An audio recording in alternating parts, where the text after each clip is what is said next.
आज मैं आपको रिद्धि संस्कृतम पाठ्यपुस्तक का तृतीय अध्याय अकारांत पुल्लिंग शब्दा ये समझाने के लिए जा रही हूँ। अकारांत पुल्लिंग यानी जो शब्द आ पर ख़त्म होते हैं उनको हम अकारांत कहते हैं। जैसे कि छात्र का यहाँ उदाहरण दे रखा है, तो छात्र आ पे ख़त्म हो रहा है तो ये अकारांत है।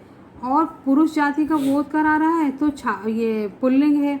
तो जो शब्द पुरुष जाति का बोध कराते हैं वो पुल्लिंग कहलाते हैं, जिनसे कि हमें पता चलता है कि हम पुरुष के बारे में बात कर रहे हैं और वो आ पर ख़त्म होते हैं, इसीलिए उनको अकारांत पुल्लिंग शब्द कहते हैं। अब जैसे यहाँ पर कुछ एग्जाम्पल दिए हुए हैं, मैं उनके नाम के साथ में आपको बताती हूँ। बाल कहा, बालक, वानरा, बंदर, मयूरहा, मयूर, मोर, कपोता, कबूतर, काके, कौआ, कृषकः, किसान, शुनकः, कुत्ता, कुक्कुटः, मुर्गा, शशकः, खरगोश, अश्वा, घोड़ा, सिंह, सिंह, गधा, हाथी। ये जितने भी शब्द अभी हमने बोले ये सारे पुल्लिंग है, क्योंकि ये शब्द सारे शब्दों के अंत में आ रहा है। अब यहाँ पर कुछ पुल्लिंग अकारांत शब्दों के उदाहरण दिए हुए हैं, एक बार हम इनको भी पढ़ लेते हैं। वृषभा, बैल, शुनकः, कुत्ता, व्याघ्र, बाघ, मृगा, हिरण, सर्पः, सांप, शुकः, तोता, चित्रकः, चीता, खगा, पक्षी, वृक्षः, वृक्ष, घटा, घड़ा, कर्णः, कान, मेघः, बादल, काकः, कौआ, वकः, बगुला, छात्रः, छात्र, सैनिकः, सैनिक, खड्गः, तलवार, रजकः, धोबी, कृषकः, किसान, उल्लुकः, उल्लू, विडालय, बिल्ली।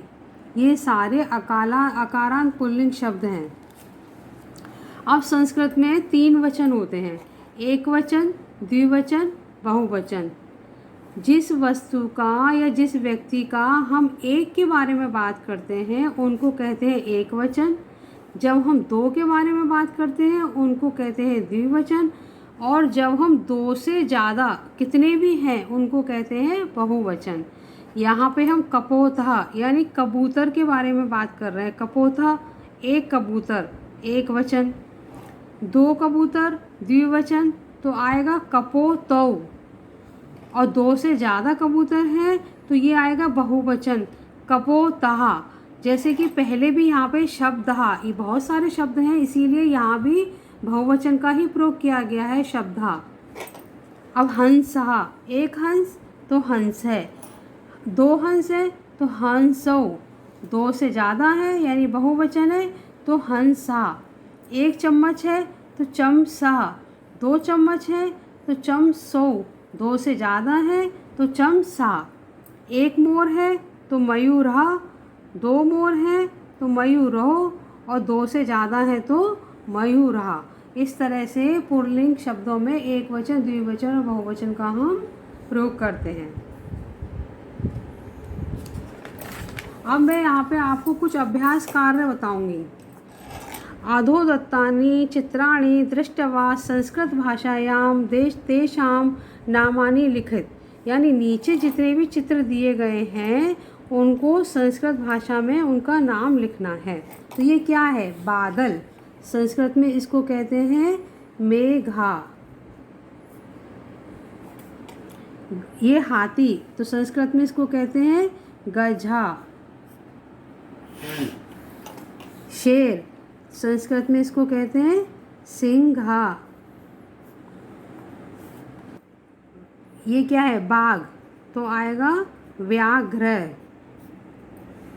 सांप, तो सांप को हम संस्कृत में कहते हैं सर्प है।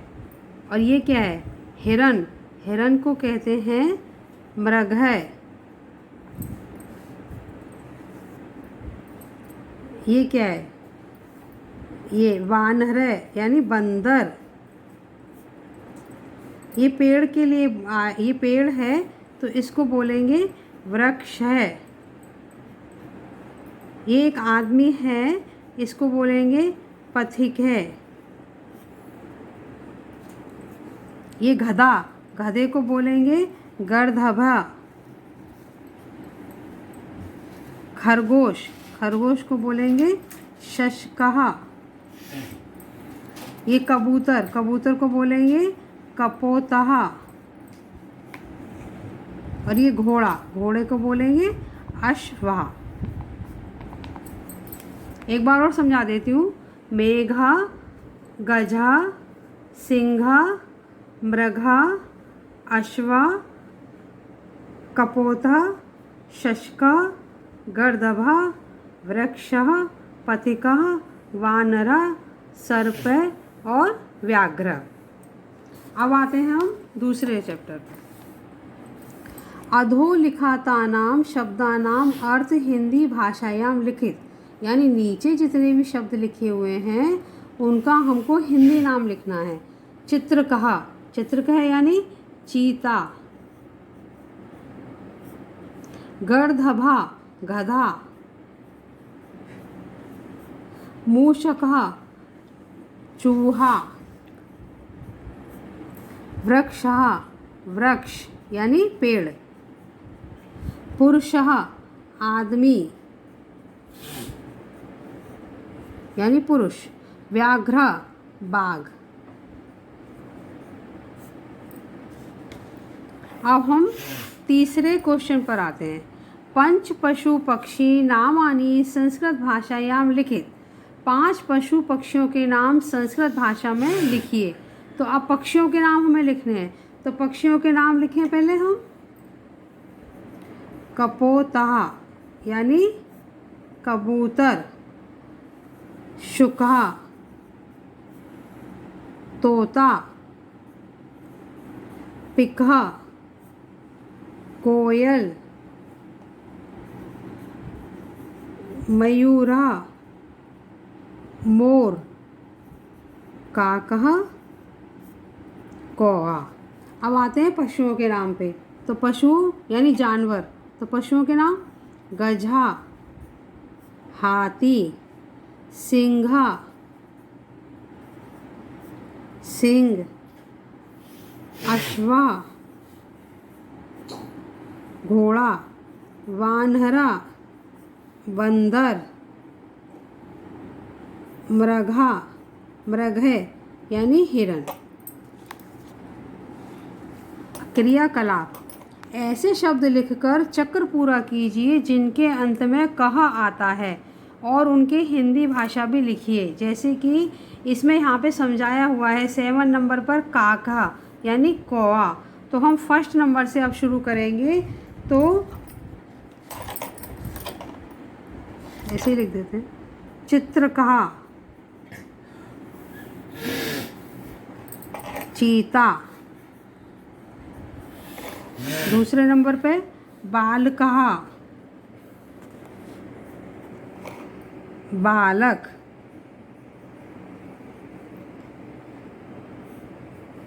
मूषकः, चूहा। शशकः,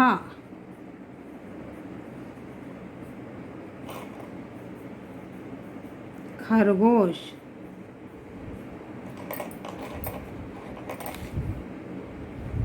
वकः, बगुला।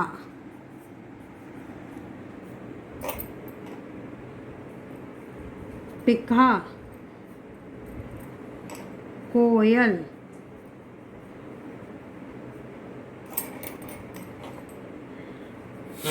कृषकः यानी किसान।